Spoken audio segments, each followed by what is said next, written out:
Assalamualaikum warahmatullahi wabarakatuh. Halo anak-anak, hari ini kita akan belajar mengenai pemanasan global, di mana kita akan mempelajari submateri mengenai efek rumah kaca dan penyebab pemanasan global. Langsung kita mulai ya. Kita tahu bahwa matahari berenergi terbesar yang ada di bumi. Nah, sebagai sumber energi terbesar yang ada di bumi, matahari banyak sekali dimanfaatkan oleh manusia.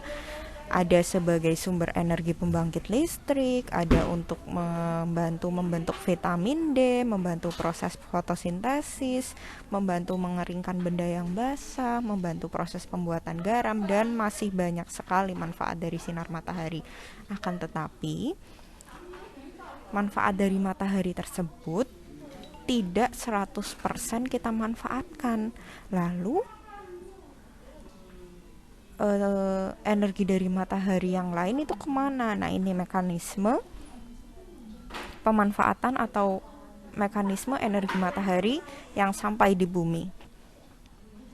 Nah, energi matahari yang sampai pada di bumi, 6%-nya dipantulkan oleh atmosfer, 20%-nya dipantulkan oleh awan, 4%-nya dipantulkan oleh permukaan tanah, 16%-nya diserap oleh atmosfer, 3%-nya diserap oleh awan, dan 51%-nya diserap oleh dataran dan lautan yang ada di bumi. Nah, setelah bumi menyerap energi matahari, bumi akan memancarkan sinar inframerah. Pada kondisi tertentu, pemancaran sinar inframerah ini sangat-sangat bermanfaat bagi kehidupan manusia karena berfungsi untuk menghangatkan suhu atau menghangatkan keadaan di bumi. Jadi, bumi adalah planet satu-satunya yang ditinggali oleh manusia karena suhunya tidak dingin atau suhunya bisa untuk tempat tinggal manusia. Akan tetapi, akhir-akhir ini aktivitas manusia yang tidak bijak mengakibatkan pemancaran inframerah oleh bumi banyak mengakibatkan kerusakan. Hal ini disebabkan oleh adanya efek rumah kaca. Apa itu efek rumah kaca? Efek rumah kaca adalah penyerapan dan pemantulan kembali sinar matahari dan juga sinar inframerah yang dipancarkan oleh bumi akibat gas-gas rumah kaca, sehingga ketika inframerah tersebut dipantulkan kembali oleh gas-gas rumah kaca di atmosfer, otomatis suhu di dalam bumi akan semakin meningkat atau akan semakin panas. Itulah kenapa akhir-akhir ini atau sepanjang tahun pasti bumi akan terasa lebih panas. Itu karena akibat adanya gas-gas rumah kaca di dalam atmosfer akibat dari ketidakbijakan aktivitas manusia. Apa saja sih gas-gas rumah kaca tersebut? Nah, gas-gas rumah kaca itu sangat banyak ya. Salah satunya adalah karbon dioksida atau CO2. Karbon dioksida dihasilkan oleh apa? Dihasilkan oleh aktivitas manusia di sektor transportasi dan sektor industri. Itu banyak sekali menghasilkan karbon dioksida, dan karbon dioksida sendiri adalah penyumbang gas rumah kaca terbesar. Jadi gas-gas rumah kaca yang paling banyak ditemukan adalah gas karbon dioksida. Yang kedua adalah gas metana. Gas metana ini dihasilkan dari sektor pertanian, peternakan, dan juga tumpukan sampah. Jadi, untuk tumpukan sampah selain berdampak pada lingkungan, juga ternyata berdampak pada adanya efek rumah kaca.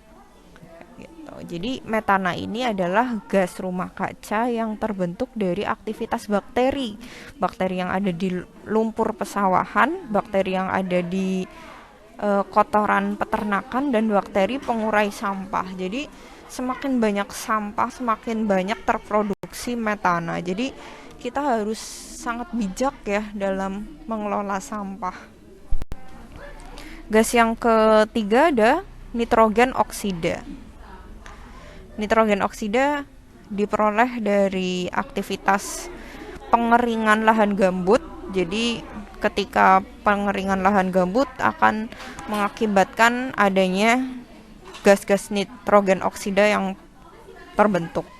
Lalu selanjutnya ada CFC atau klorofluorokarbon. Ini diperoleh dari alat-alat yang ada di sekitar kita, yaitu AC dan kulkas.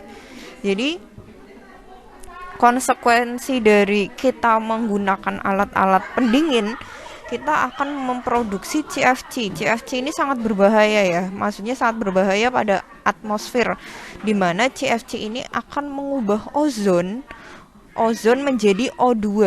Ozon sendiri sangat bermanfaat untuk menyaring sinar ultraviolet dari matahari, sehingga ketika lapisan ozonnya itu menipis, maka sinar ultraviolet yang ada dari matahari atau yang dipancarkan oleh matahari akan masuk ke bumi, dan itu menyebabkan beberapa penyakit seperti kanker kulit dan banyak hal. Dan selanjutnya adalah gas-gas rumah kaca yang lain yang tidak bisa Bu Uti sampaikan satu persatu, tapi silakan kalian berliterasi dan banyak mencari informasi baik di internet, buku pelajaran, jurnal, ataupun yang lain. Zat-zat rumah atau gas-gas rumah kaca yang lain adalah ada uap air, ada ozon, ada sulfur heksafluorida, perfluorokarbon, hidrofluorokarbon atau HFCS. Nah, ini adalah gas-gas rumah kaca yang lain. Nah, dari hal yang sudah Bu Uti sampaikan, Bu Uti berharap kalian untuk lebih menjaga bumi kita, karena bumi kita adalah tempat tinggal kita. Kalau kita mau kita tinggal di tempat yang nyaman, tempat yang baik, maka Bu Uti minta ke kalian, mari berbijak dalam beraktivitas, kurangi sampah, kurangi penggunaan transportasi untuk jarak dekat, dan kayak gitu, lebih bijak lagi.